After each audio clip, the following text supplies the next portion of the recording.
लगभग 40 वर्ष पूर्व की घटना है। श्रीधाम वृंदावन में एक संत घूमते थे।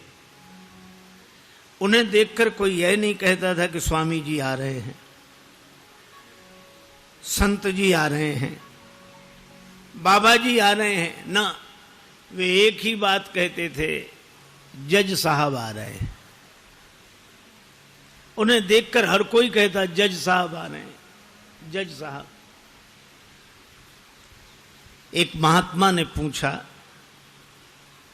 कि इनको जज साहब क्यों बोलते हैं? तो उन संत ने बड़ी अद्भुत बात बताई कि पहले ये जज ही थे। दक्षिण भारत के किसी कस्बा नुमा छोटे से शहर में जज के पद पर थे और उसी शहर के पास एक छोटा सा गांव में रहने वाला एक केवट, वो इतना सरल था, इतना सरल। कोई भी पूछता केवट भैया वो बात कैसी है, तो केवट कहता रघुनाथ जी जाने, मैं तो कुछ नहीं जानता। इतना सरल। लोगों ने उसका नाम रख दिया भोला। कोई कुछ भी पूछता भैया रघुनाथ जी जाने, मैं तो नहीं जानता कुछ, रघुनाथ जी जाने। केवट के 2 बेटे, एक बेटी। बेटी विवाह के योग्य सयानी हुई। बेटों ने कहा कि पिताजी गांव के साहूकार सेठ जी से रुपया उधार ले ले, विवाह के बाद चुका देंगे, हम लोग कमाई करेंगे। ठीक है। सेठ जी के पास गया, 200 रुपए उधार लिया, ब्याज की दर तय हो गई। भाइयों ने बहन का विवाह किया, बेटी घर से विदा हुई पिता के घर के लिए। केवट ने भी घर छोड़ दिया, श्री रघुनाथ जी के मंदिर में ही रहने लगा।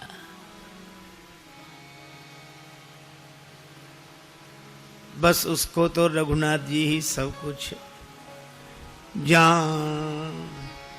जाऊं कहां तजी चरण तुम्हारे, जाऊं कहां तजी चरण तुम्हारे, जाऊं कहां तजी चरण तुम्हारे, जाऊं कहां तज चरण तुम्हारे।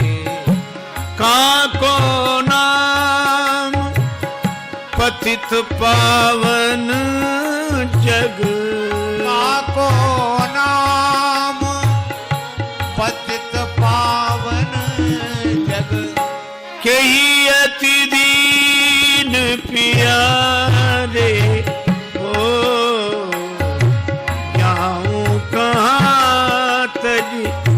चरण तुम्हारे, जाऊं कहां तज चरण तुम्हारे, जाऊं कहां तज चरण तुम्हारे। मंदिर में रहता, झाड़ू लगाता, रघुनाथ जी का दर्शन करता, आनंदित रहता। बेटों ने कमाई की, पैसा केवट को लाकर दिया, पिताजी जिनसे उधार लिया है वापिस करें। केवट गया, सेठ जी को रुपया वापिस दिया, ब्याज दिया, सेठ जी ने रसीद लिख ली, हिसाब किताब चुकता, पाई पाई से पैसा प्राप्त। केवट को दी रसीद, पढ़ो क्या लिखा है। केवट बोला मैं कुछ नहीं जानता, रघुनाथ जी जाने। सेठ के मन में पाप आ गया, ये रसीद हमें दे दो, ये कागज हमें दे दो।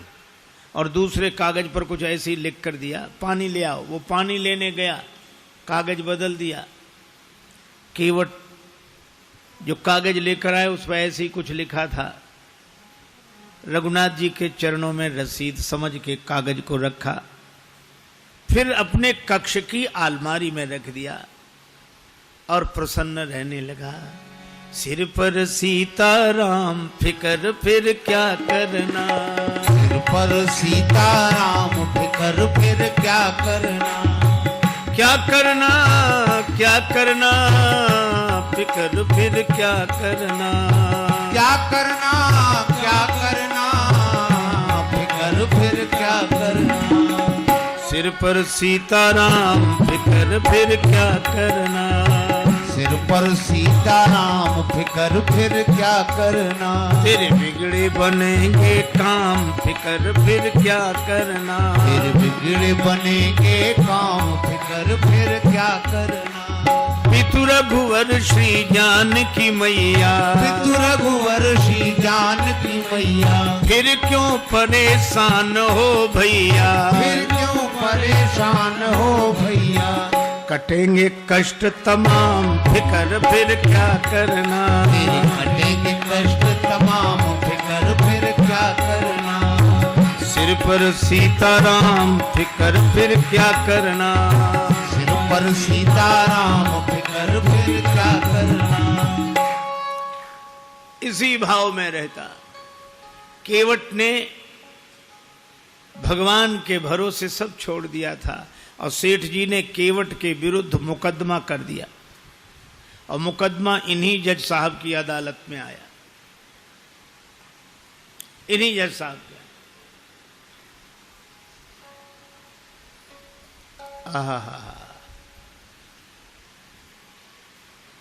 तारीख पर केवट उपस्थित हुआ। जज साहब ने कहा, केवट तुमने सेठ जी से रुपया उधार लिया था? हाँ हुजूर, लिया था।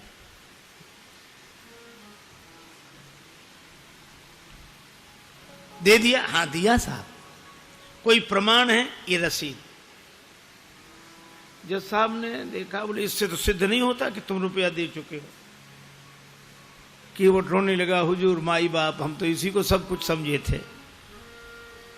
जज साहब को दया लगी, अच्छा रो मत, तुम ये बताओ जब तुमने सेठ जी को रुपया वापस दिया तब तुम्हारे और सेठ जी के बीच में कोई और था? केवट उसी सहजता में बोला कि हमारे और सेठ जी के बीच में उस समय सिवा रघुनाथ जी के कोई नहीं था। उसने लिया रघुनाथ जी का नाम और जज साहब ने समझा रघुनाथ जी इनके गांव के रहने वाले कोई सज्जन होंगे। अच्छा तुम जाओ, अगली तारीख को आना। जज साहब ने अपने खर्चे से सम्मन जारी कर दिया रघुनाथ जी के नाम। अब चपरासी पूरे गांव में घूमे, मजे की बात रघुनाथ जी नाम का कोई आदमी नहीं था वहां। किसी ने कहा रघुनाथ जी का मंदिर जरूर है। चपरासी बोला वही बताओ। मंदिर पर गया, पुजारी जी बाहर बैठे सीताराम सीताराम सीताराम सीताराम सीताराम कर रहे थे और जो चपरासी ने देखा, पुजारी जी से बोला रघुनाथ जी का मंदिर यही है? पुजारी जी बोले हाँ। तो ले लो। अब पुजारी जी ने जो देखा कि सम्मन, मन में सोचने लगे जब भगवान ने मंगा ही लिया है तो हम वापस काहे को करें। हस्ताक्षर पुजारी जी ने कर दिए। चपरासी समझा कि यही रघुनाथ जी हैं और सम्मन रघुनाथ जी के चरणों में रखते हुए पुजारी जी ने कहा कि वाह प्रभु क्या लीला है, भक्त जो न कराएं सो थोड़ा। आपके लिए मुकुट कई बार आया, पोशाक कई बार आई, हार कई बार आए, अरे पैजनी करधनी कई बार आई होगी, लेकिन सम्मन पहली ही बार आया होगा। केवट से कहा कि तूने रघुनाथ जी का नाम क्यों लिखा दिया वहां? केवट बोला जब सब जगह रहते तो वहां भी थे, झूठा काहे को लिखा दिया। अब रघुनाथ जी जाने। हरि बिन संकट कौन निवारे, हरि बिन संकट कौन निवारे, हरि बिन संकट कौन निवारे, हरि बिन संकट साधनहीन मलिन दीन में जाऊं कहीं के द्वारे या अनाथ की लाज आज रघुनाथ जी हाथ तुम्हारे रघुनाथ जी हाथ तुम्हारे हरि बिन संकट कौन निवारे।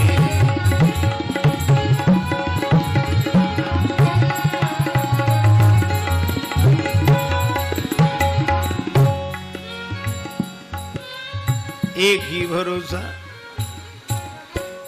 जाएगी लाज तुम्हारे जाएगी लाज तुम्हारे नाथ मेरो कहा बिगड़े गो जाएगी लाज तुम्हारे।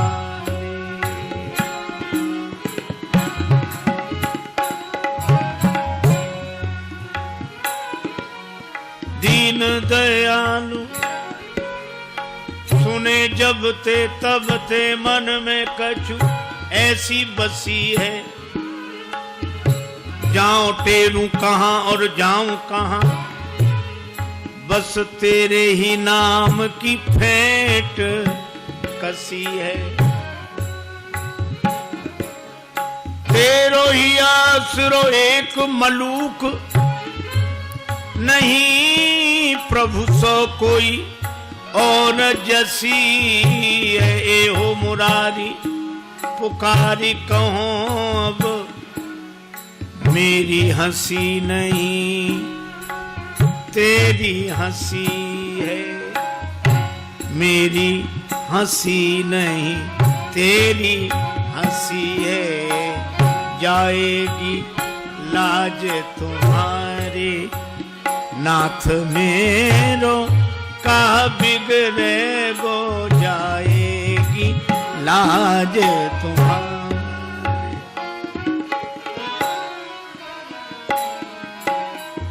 वह निश्चिंत रहता है।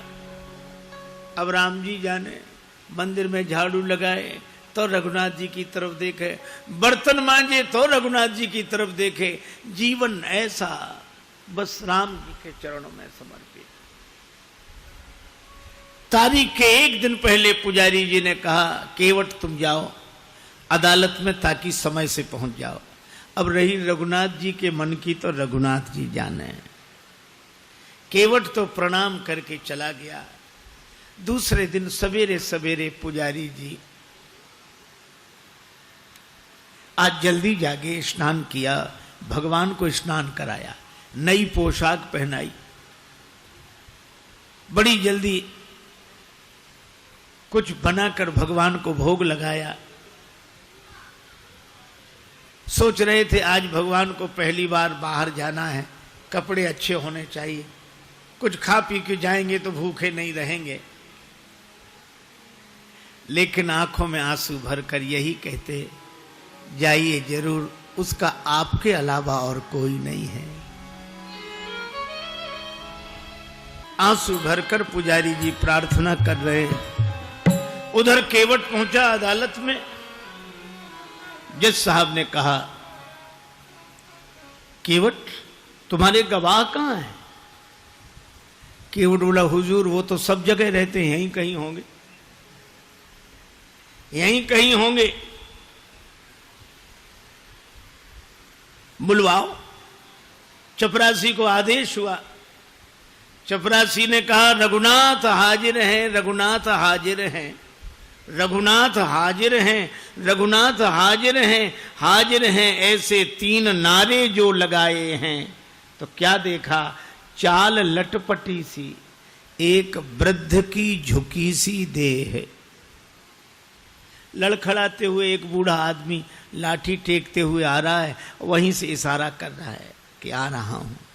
चाल लटपटी सी एक वृद्ध की झुकी सी देह दुपटी फटी सी शीस बांधे धर धाये हैं हाथ माह छड़ी पड़ी तुलसी की ही ये माल, माथे पर रोरी चारु चंदन चढ़ाए हैं, साहब के सामने विनीत चपरासी साथ, आज रघुनाथ जो गवाह बनी आए। साहब के सामने विनीत चपरासी साथ, आज रघुनाथ जी गवाह बने आए। केवट ने प्रणाम कर लिया। सेठ जी चौंके कि ये कौन? जज साहब ने कहा रघुनाथ जी आपका ही नाम है? जी। केवट ने रुपया वापस कर दिया। हाँ। कोई प्रमाण है? सेठ जी ने खुद रसीद लिख ली थी। बेईमानी आ गई मन में, दी नहीं केवट को। सेठ जी को यहीं रखा जाए, इनकी बैठक में रखा हुआ रजिस्टर मंगाया जाए। उस रजिस्टर में वो रसीद अब तक सुरक्षित है। सर्वांतरयामी भगवान से क्या छिप सकता था? चपरासी को भेजा गया, रजिस्टर मंगाया गया और रसीद मिल गई। सेठ जी दंडित हुए, केवट भाई जित बरी हुआ। गवाह महाराज तो चले ही गए थे। अपने चैम्बर में जज साहब ने केवट को बुलाया। केवट एक बात पूछे। हाँ पूछिए हुजूर। ये रघुनाथ जी कहां रहते हैं? केवट ने कहा हुजूर यहां हम रहते हैं। तो तुम कहां रहते हो? कहां जा रघुनाथ जी रहते हैं। तो तुम दोनों एक ही गांव के रहने वाले हो? अरे गांव एक ही जगह के। एक ही जगह के? कौन है ये तुम्हारे गांव के? अरे सरकार, पढ़े लिखे लोगों को समझाना मुश्किल होता है। अरे ये वो हैं जिनका मंदिर है। मंदिर के पुजारी तो लग नहीं रहे थे, और मंदिर इन्होंने बनवाया हो ऐसी हैसियत नहीं दिख रही थी। केवट ने कहा हुजूर ये वही हैं जो मंदिर में बैठे हुए हैं। जय हो जय हो। मंदिर में विराजमान है ये। अब जज साहब चौंके, चपरासी को बुलाया। चपरासी कांप रहा था। हुजूर जिस आदमी ने हस्ताक्षर किए थे वो ये नहीं था।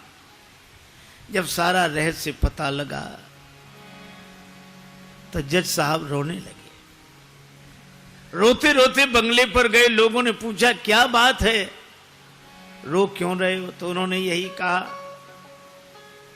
शुक सारद नारद शेष गणेशहु, सुख सारद नारद शेष गणेशहु, के नहीं ध्यान में आते रहे,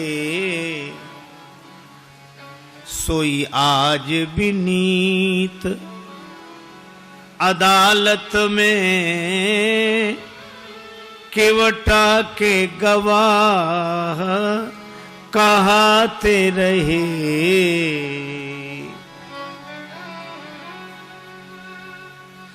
जो शुक सनकादिक के ध्यान में नहीं आए वे भगवान आज केवट की गवाही देते रहे। तो किसी ने कहा कि आप रोते क्यों हैं, खुश होना चाहिए। और गए तो दुख क्या, वे तो जाते ही। सुख धोखे उदर्श दिए को भयो, दुख नाहिन जो तज जाते रहे। दुख तो केवल एक बात का है, बड़ी बेअदबी हो गई आज उनके विरुद्ध। कुर्सी पे बना, कुर्सी पे बना जज बैठा रहा, जगदीश खड़े समझाते रहे। कुर्सी पे मैं कुर्सी पर जज बना बैठा रहा, और जिनकी अदालत में एक दिन सबको उपस्थित होना पड़ेगा वे भगवान खड़े खड़े गवाही देते रहे। ऐसा भाव भरा रोते रहे, पद से इस्तीफा दे दिया, साधु बनकर वृंदावन आ गए। वृंदावन आकर भी भगवान के मंदिर के अंदर नहीं जाते थे, सड़क पर बाहर से ही धूल माथे पर चढ़ा लेते। क्यों? यही सोचते थे, आ तो गया हूं मगर जानता हूं तेरे दर पे आने के काबिल नहीं हूं। आ तो गया हूं मगर जानता हूं तेरे दर पे आने के काबिल नहीं हूं। आ तो गया हूँ मगर जानता तेरे दर पे आने के काबिल नहीं हूँ। तेरी मेहरबानी कहे बोझ इतना जिसे मैं उठाने के काबिल नहीं हूँ। तेरी मेहरबानी कहे बोझ इतना जिसे मैं उठाने के काबिल नहीं हूँ। आ तो गया हूँ मगर जान